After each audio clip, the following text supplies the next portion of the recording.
Hey everyone. So in the previous video we were talking about the ionic bonding. We know that ionic compounds are made when a metal loses an electron and it becomes a positive charge, a non-metal atom gains an electron and it becomes a negative charge. And the loss and gain of electron depends on which group of the periodic table that element belongs to. So it's not random, it is largely dependent on the group. And then we saw that the ionic compounds made ionic lattice, where the positive and negative ions are held together by these strong electrostatic attractions. That's why they had higher melting point and boiling point. They wouldn't conduct electricity in the solid state but would conduct electricity in the liquid state. In today's video we're going to be talking about covalent bonding. So we're going to be talking about covalent bonding. Covalent bonding. We know one thing, that it happens when two non-metal atoms or more non-metal atoms are bonding together. So between non-metallic elements, it happens through the sharing of electrons. So it's largely on the sharing of electrons, so that each atom gains a stable noble gas-like configuration. So stable noble gas-like configuration. So non-metal atoms know that they want to gain electrons but they can't. So what they do is they share electrons if the other element is also non-metal. For example, when we talk about non-metals, we know they are in group number 4, 5, 6 and 7. Let's suppose I'm talking about period number 2 perhaps. So I'm just taking out some examples over here. Let's suppose I've got carbon from group number 4.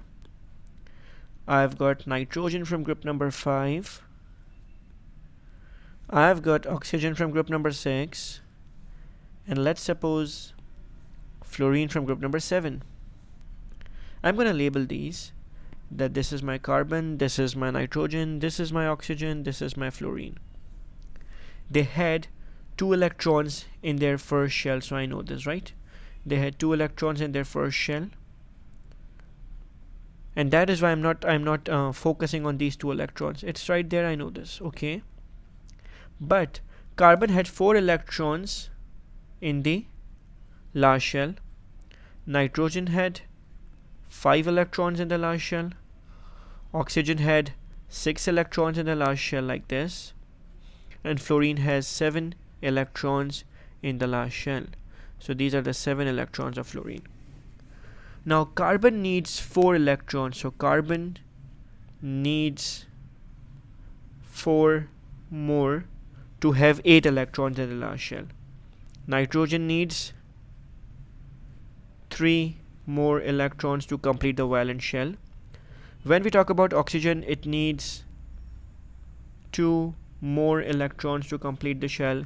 And whenever we talk about fluorine, it's group 7, so it needs 1 more to complete the valence shell, okay?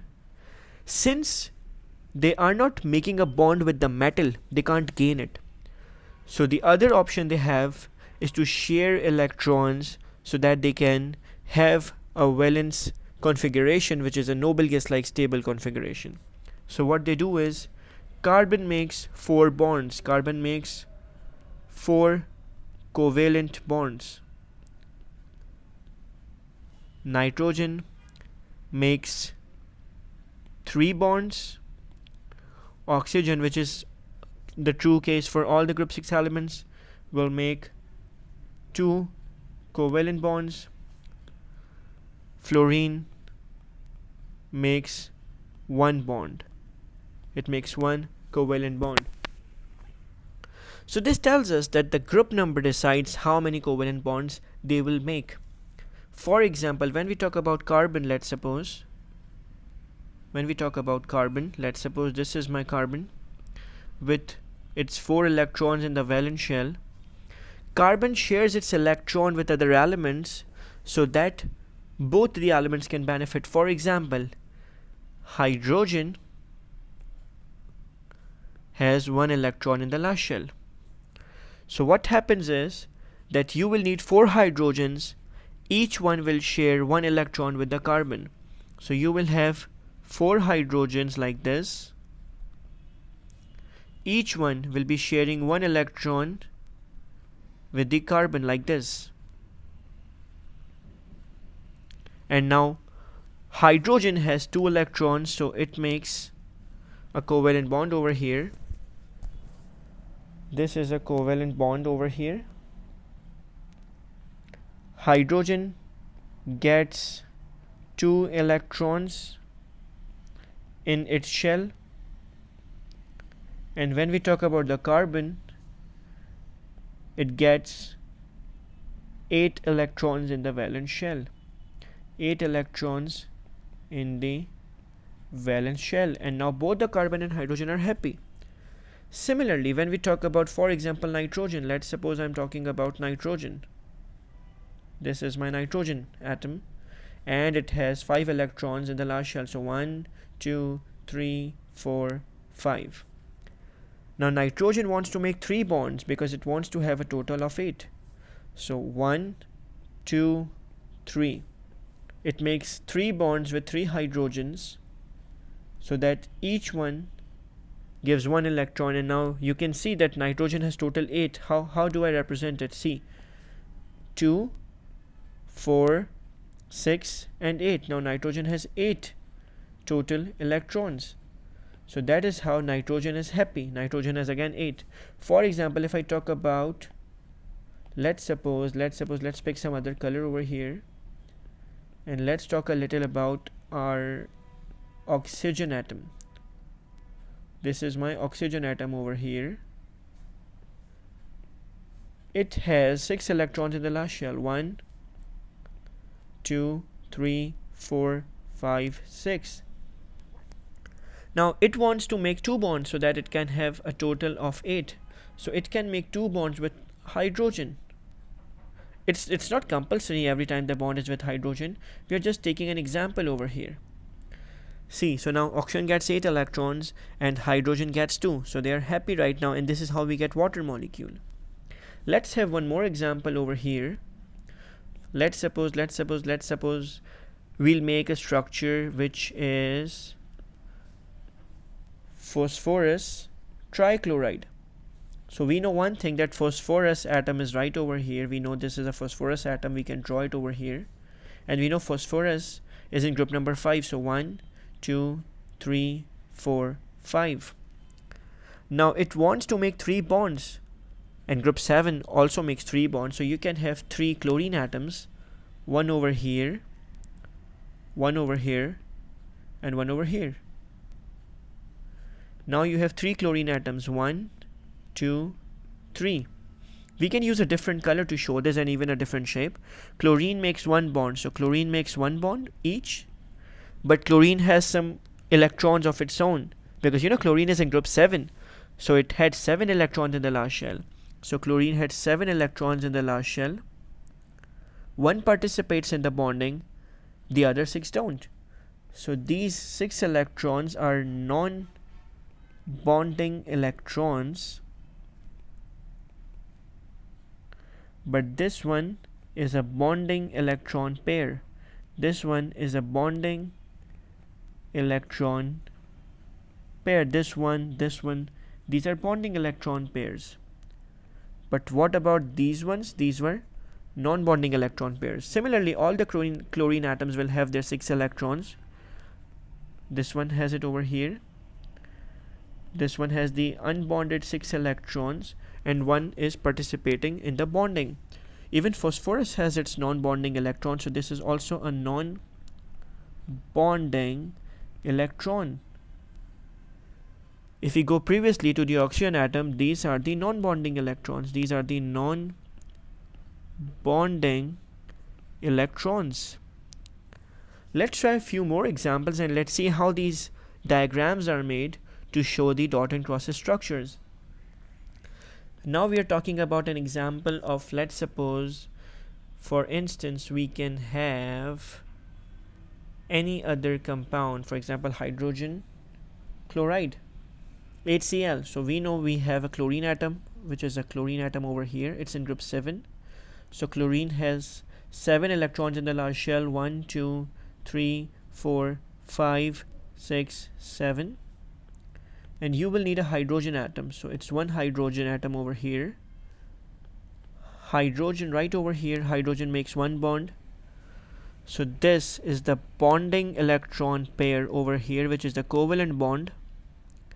It is being shared between the hydrogen and chlorine. But these ones are non-bonding electrons. We can have few more examples like the complicated ones. For example, let's go for the previously we are done with ammonia. So we know this is ammonia NH3 over here, which is also known as ammonia gas. We have done methane, which is CH4. Let's take out an example of more complicated structure. For example, HCN. We need a hydrogen, we need a carbon, we need a nitrogen as well.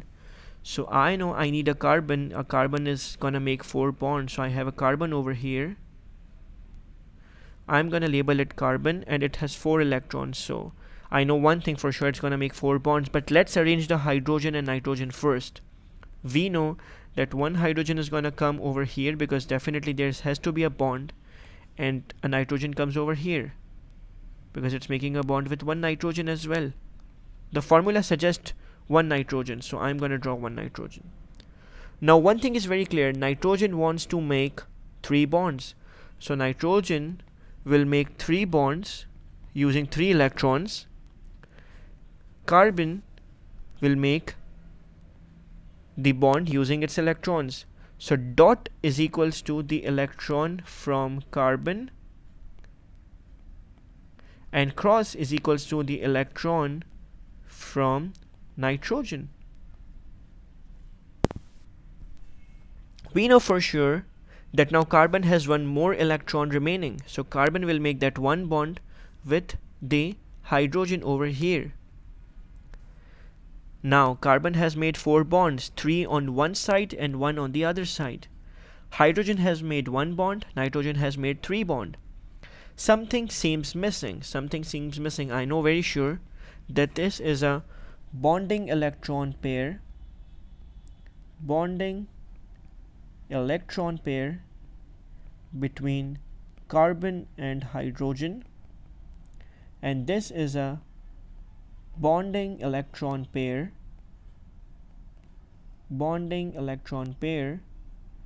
between carbon and nitrogen. Now I know for sure that nitrogen had 5 electrons in the last shell. Currently I have drawn only 3 electrons of the last shell. The 2 are non-bonding electrons that come over here. So these are the non-bonding electrons. We need to draw those non-bonding electrons. So we can have these dot and cross diagrams where we draw circles, then we put dots for the electrons of one atom and crosses for the electrons of the other one. We make sure that we do not miss out on the non-bonding electrons. For example, group 5, group 6, group 7, they all have non-bonding electrons, and we have to represent those. So I hope we are clear about this idea, because in the next video we'll be talking about the properties of the covalent compounds. So stay tuned, guys.